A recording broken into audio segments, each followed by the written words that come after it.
quente do ano, ter um ar-condicionado em casa é quase uma necessidade. Esse item torna os dias mais agradáveis, melhora a qualidade do sono. Mas antes de comprar esse eletrodoméstico, o ideal é fazer uma pesquisa de modelos e ficar atento também às dicas de quem entende.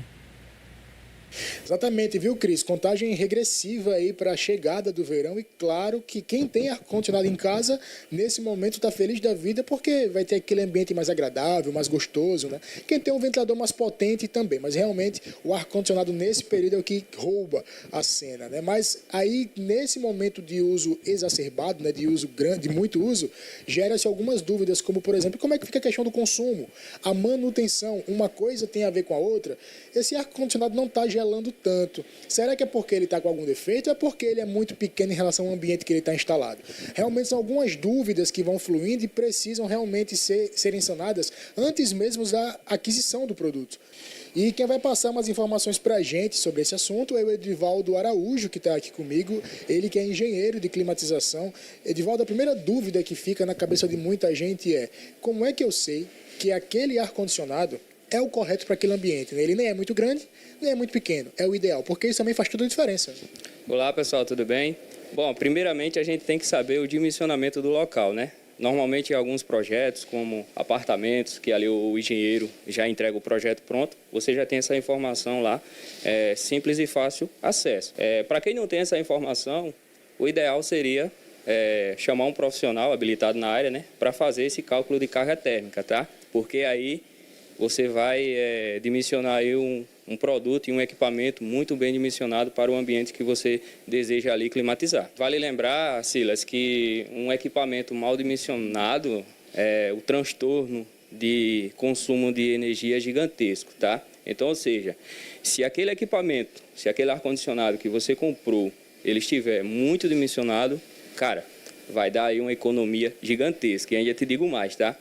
Ele, bem dimensionado para o local, se torna mais econômico do que um ventilador, né? E normalmente quando a gente fala isso, o público às vezes diz: ah, mas será que é verdade mesmo? Ah, isso é mentira. Não. Hoje no mercado a gente tem vários fabricantes que entregam essa eficiência, né?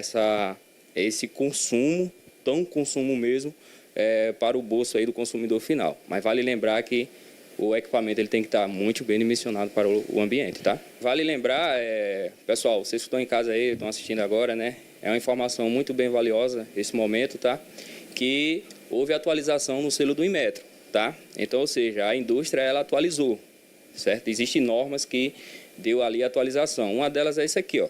A gente tinha anteriormente essa etiqueta do Inmetro, onde só tinha aqui, ó, 4 categorias: A, B, C e D, né? Sem falar também que poucas informações aqui no consumo, né, desse produto, ou seja, o consumo aqui era mensal, tá? Então, houve atualização para a etiqueta que hoje no mercado você encontra nessa modalidade aqui, ó. Foi acrescentado mais 2 modalidades, A, B, C, D, E e F.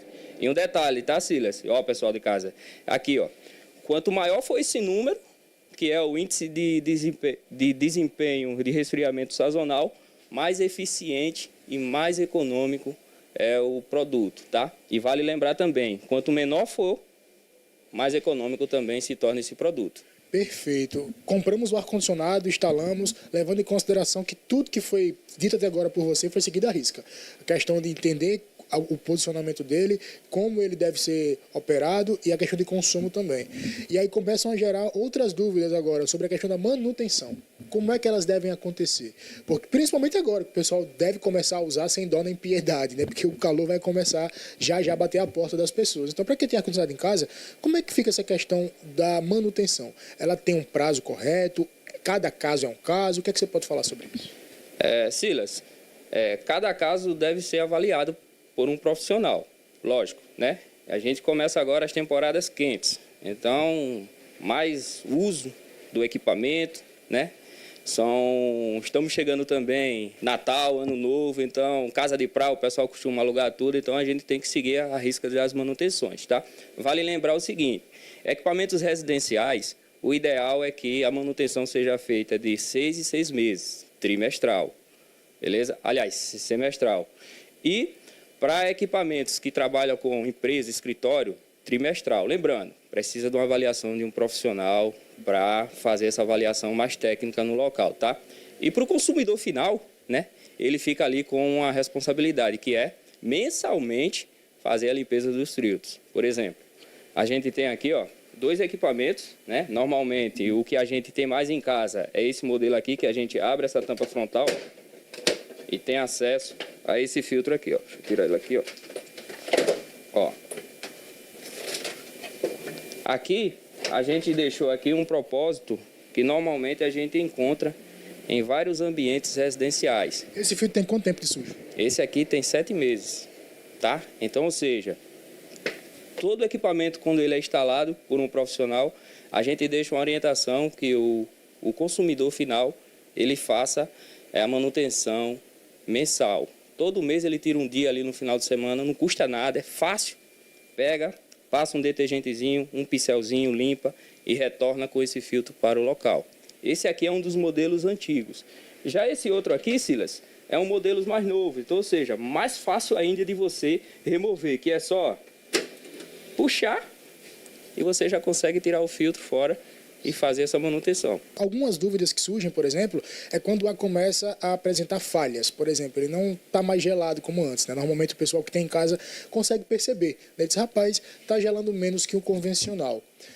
Naturalmente, o técnico precisa ser chamado para entender o que é que está acontecendo. Mas é muito comum o pessoal falar assim, pode ser o gás está acabando.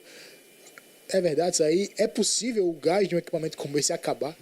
Olha, essa é uma pergunta muito boa e normalmente é o que a gente mais tem sendo perguntado no nosso cotidiano, no nosso dia a dia, né?